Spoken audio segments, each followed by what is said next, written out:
جمال عيد بن يدر، كره في وسط الميدان عند وليد الكارتي اللي حتى الان قايم بمباراه جميله. وليد الكارتي كيسدد تسديده، اوه هدف جميل لفائده فريق الوداد.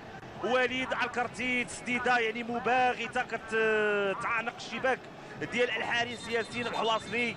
يعني هدف يمكن نقول كان مباغت ديال فريق الوداد ولا احد انتظر يعني انه يجيب هذه الطريقه. كانت تسديده ديال وليد الكارتي قلت بانه مقدم مباراه جميله. لاحظوا تسديده مشات في الزاويه اليسرى معلنا وليد الكارتي على الهدف الاول والتقدم لفائده فريق الوداد في حدود الدقيقه يعني 39.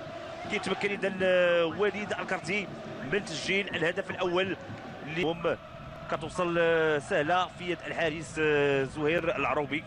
بالتالي كتضيع هذه المحاوله من فريق الجيش الملكي. كره طويله